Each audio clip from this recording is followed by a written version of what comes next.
भारत का चंद्रयान 3 जैसे जैसे चांद के नजदीक पहुंच रहा है, पाकिस्तान की बेचैनी बढ़ रही है। अब तो चंद्रयान का लैंडर भी प्रोपल्शन मॉड्यूल से अलग हो करके चांद के चक्कर लगाने लगा है।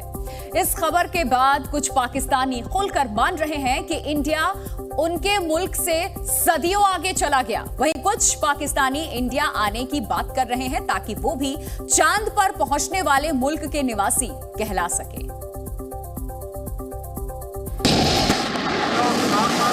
Chandrayaan 3 mission accomplished. Mission is successful.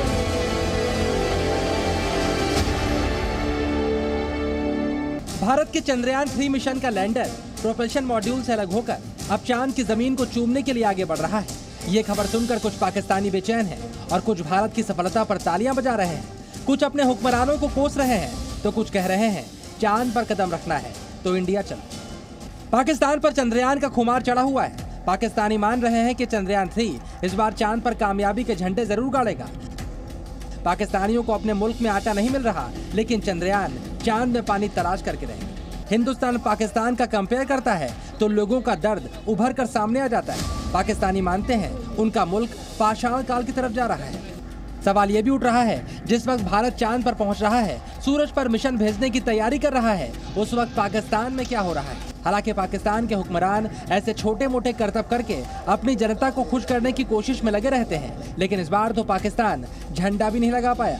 मालूम चला है कि इसके आड़े भ्रष्टाचार आ गया। कुछ पाकिस्तानियों से चंद्रयान की बात करो तो वो सीधे बिजली गैस पर आ जाते हैं, क्योंकि चांद तो दूर, पाकिस्तान के अंधेरे में उन्हें इंसान तक नहीं दिख रहे। तो फिलहाल झंडे पर चांद वाला पाकिस्तान भी 23 अगस्त का इंतजार कर रहा है, जब लैंडर चांद पर उतरेगा। और कुछ पाकिस्तानी इस तस्वीर को देखकर ताली बजाएंगे और कुछ मातम करेंगे। ब्यूरो रिपोर्ट, जी मीडिया। तो जिस वक्त चंद्रयान का नाम लेकर के पाकिस्तानी अपने हुक्मरानों को कोस रहे थे, उस वक्त भारत का चंद्रयान मिशन एक और पड़ाव पूरा कर रहा था। दरअसल आज दोपहर 1:15 पर चंद्रयान 3 का लैंडर मॉड्यूल प्रोपल्शन मॉड्यूल से अलग होकर के अकेले चांद के चक्कर लगाने लगा।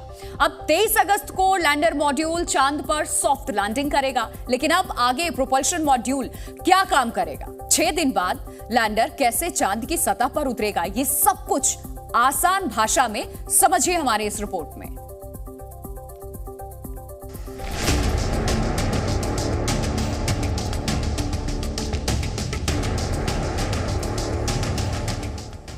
चंद्रमा पर लैंडिंग का काउंटडाउन शुरू हो गया। आज दोपहर 1:15 पर चंद्रयान 3 2 हिस्सों में बंट गया। पहला हिस्सा प्रोपल्शन मॉड्यूल और दूसरा लैंडर मॉड्यूल, जिसका नाम है विक्रम।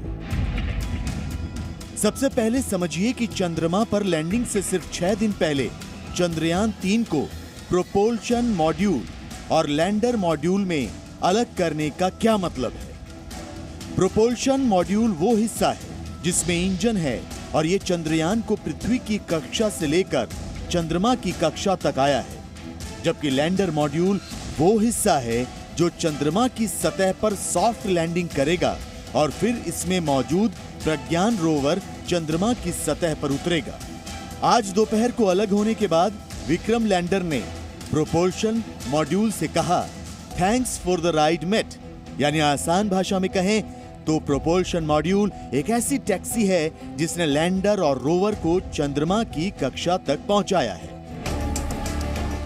अब लैंडर मॉड्यूल को डी बूस्ट किया जाएगा, यानी उसकी रफ्तार धीमी की जाएगी। प्रोपल्शन मॉड्यूल से अलग हो चुके लैंडर मॉड्यूल को 18 अगस्त की शाम 4 बजे के आसपास चंद्रमा की ऐसी कक्षा में स्थापित किया जाएगा जहां से चंद्रमा से उसकी सबसे कम दूरी करीब 30 किलोमीटर होगी।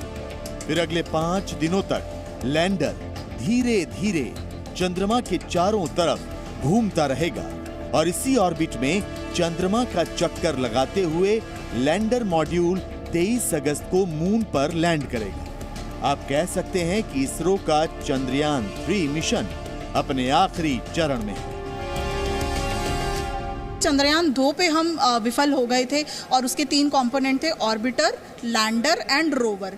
तो उसको स्ट्रॉन्ग करने के लिए इस बार प्रपल्शन ऐड किया गया ताकि हम सेफली इनर ऑर्बिट तक पहुंच जाएं और चंद्रमा के बिल्कुल क्लोजेस्ट पहुंच जाएं। स्पेस एक्सपर्ट्स का दावा है कि प्रोपल्शन मॉड्यूल अब चंद्रमा की कक्षा का चक्कर लगाएगा। 23 अगस्त के बाद ये चंद्रमा की सतह पर मौजूद लैंडर से कनेक्टेड रहेगा। चंद्रमा की सतह पर उतरने के बाद जो डेटा प्रज्ञान रोवर इकट्ठा करेगा वो लैंडर को भेजेगा। फिर लैंडर उस डेटा को चंद्रमा की कक्षा में मौजूद प्रोपल्शन मॉड्यूल को भेजेगा और फिर प्रोपल्शन मॉड्यूल से होते हुए डेटा इसरो तक पहुंचेगा। यानी प्रोपल्शन मॉड्यूल चंद्रमा के ऑर्बिट में एक कंट्रोल रूम या रिले सेंटर की तरह काम करेगा। प्रोपल्शन मॉड्यूल पर दूसरी जिम्मेदारियां भी हैं। ये चंद्रमा के ऑर्बिट में अगले कई महीनों या सालों तक मौजूद रहेगा। साथ ही ये मॉड्यूल पृथ्वी के वायुमंडल का अध्ययन करेगा और ऐसे ग्रहों की खोज भी करेगा जिसमें जीवन की संभावनाएं हो सकती हैं। चंद्रमा पर लैंडिंग के लिए अब सिर्फ 6 दिन बचे हैं। आने वाले 6 दिन इसरो के वैज्ञानिकों के लिए बेहद अहम है। ब्यूरो रिपोर्ट, जी मीडिया। तो अब आपको मून के लिए चल रही रेस दिखाते हैं। इस समय दुनिया के 3 देश मून पर अपना मिशन भेजने के साथ ही हमारे साथ रशिया का स्पेसक्राफ्ट चंद्रमा की कक्षा में पहुंच गया है और इसी महीने जापान की स्पेस एजेंसी भी अपना मिशन लॉन्च करने वाली है। दरअसल अभी मिल रही जानकारी के मुताबिक चंद्रयान 3 से पहले रशिया के लूना 25 की लैंडिंग हो सकती है। चंद्रयान 3 की तरह रशिया का मिशन भी चंद्रमा के साउथ पोल पर लैंड करेगा। भारत और रशिया का मून मिशन कई मायनों में एकदम अलग अलग है। चंद्रयान का वजन करीब 3800 किलोग्राम है, जबकि लूना 25 इसके मुकाबले आधे से भी कम है, यानी 1750 किलोग्राम का है। हालांकि चंद्रयान के 615 करोड़ रुपए बजट के मुकाबले रशिया के लूना 25 का बजट करीब 2.5 गुना ज्यादा है। मीडिया रिपोर्ट्स के मुताबिक लूना 25 पर 1600 करोड़ से ज्यादा खर्च किया गया। एक और जरूरी बात, भारत लगातार मून मिशन भेज रहा है। इससे पहले 2019 में चंद्रयान 2 को चंद्रमा पर उतारने की कोशिश हुई थी, जबकि रशिया ने 47 साल पहले 1976 में अपना आखिरी मून मिशन भेजा था। अल्पसंख्यकों पर अत्याचार के मामले में पाकिस्तान एक बार फिर दुनिया के सामने एक्सपोज हो चुका है। पाकिस्तान के फैसलाबाद में 10 से ज्यादा चर्चों में तोड़फोड़ और आगजनी हुई है। पुलिस के सामने ईसाइयों के घर हिंसक भीड़ ने तोड़ दिए, सब कुछ बर्बाद कर दिया और इसके बाद अब अमेरिका ने भी पाकिस्तान को एक्शन का अल्टीमेटम दे दिया। हालांकि पाकिस्तान के पत्रकार मानते हैं ये कि पाकिस्तान में अल्पसंख्यकों की हालत कभी सुधर ही नहीं सकती। ये पाकिस्तान के ईसाई समुदाय का दर्द है, जिनके चर्चों में तोड़फोड़ और आगजनी की गई, घरों को ध्वस्त कर दिया गया और जिंदगी बचाने के लिए इन्हें अपने घरों को छोड़ना पड़ा।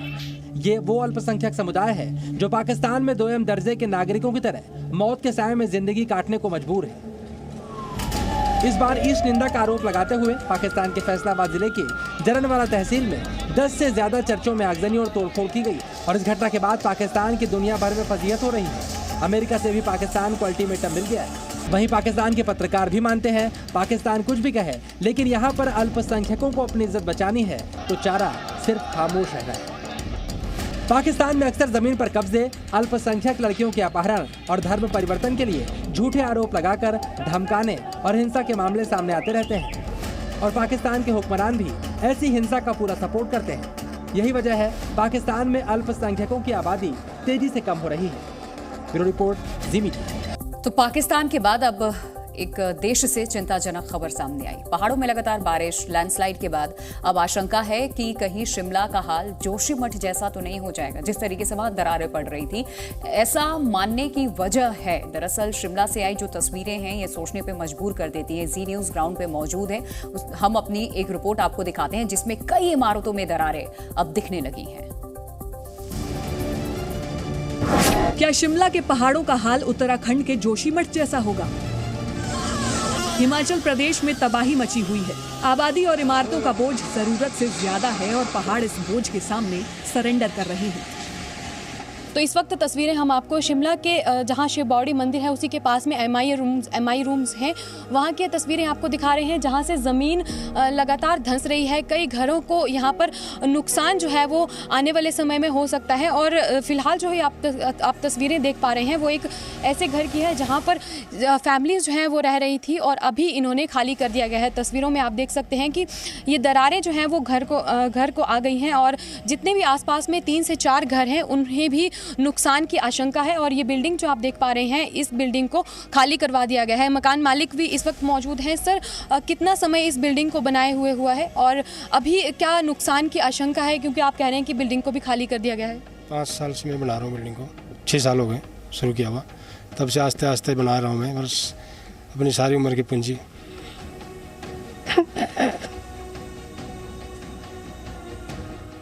सर, यहाँ पे कुछ फैमिलीज रह रही थी? मेरे फैमिली थी, जब आगे तो कोई नहीं थी। अभी सर कितना टाइम हो चुका है जब से ये दरारें आ रही हैं और आपने इस घर को खाली कर दिया है? 3-4 दिन से आ रही दरारें, 3-4 दरारें आ रहे हैं। बाकी क्या, कितना सर खतरा लग रहा है जो आसपास के घर हैं उन्हें भी? अब मैडम ज़मीनी बैठ रहे हैं तो फिर खतरा तो बोल ही सकते कि ज़मीनी बैठ रहे हैं पूरे, तो अगर आप ठीक खड़े हैं और ज़मीन नीचे से खिसकी तो आप क्या कर सकते हैं? बिल्डिंग बनाई बहुत अच्छी है, मतलब ज़मीनी पूरी पहाड़ी चल रही तो क्या कर सकते हैं?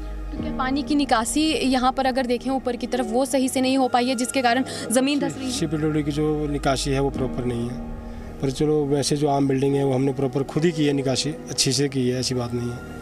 तो चलो बाकी तो ऊपर वाले ही बता सकते क्या हो सकता, क्या हो सकता। सिर्फ 4-5 दिनों की बारिश के बाद ही शिमला के पहाड़ दह रहे हैं। ऊंची बिल्डिंग ताश के पत्तों की तरह गिर रही है और हजारों इमारतों में दरारें आ चुकी हैं।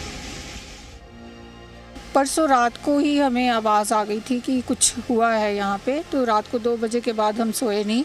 तो मॉर्निंग में जैसे ही देखा तो पता लगा कि ये जो रास्ता टाइल्ड बनाया है वो बीच से फटना शुरू हो गया है। तो देखते देखते वो विदिन 1 आवर वो सारा नीचे से मिट्टी खिसकती गई और वो रास्ता नीचे को आता रहा, 2 पार्ट में बट गया और बिल्कुल हमारा जो रिटेनिंग वॉल है बिल्कुल नंगी दिखाई दे रही है और बिल्कुल घर को खतरा बन चुका है। खतरा तो बिल्कुल बन चुका है। और यहाँ से ये निर्मला कॉटेज है, वहाँ पे भी बहुत लोग रहते हैं और उनका रास्ता तो बिल्कुल भी नहीं है। स्पेशलिस्ट कमेटी ने बोला था कि शिमला में एक झटका आएगा तो उसमें कई घंटों में 20,000 से अधिक लोग मारे जाएंगे, क्योंकि इतना ऊंची मंजिल के घर है। एक जगह है जहाँ पर इतना ज़्यादा भीड़ है कंस्ट्रक्शन का, वहाँ कहते कि लाशों को भी ले जाने का रास्ता नहीं है, वहाँ पुली लगा के ऊपर से प्रेडिक्शन की जाती है शिमला नहीं। अभी ऑलरेडी ये है कि ऐसा कंजेशन इतना ज़्यादा हो गया, इतना। जी न्यूज़।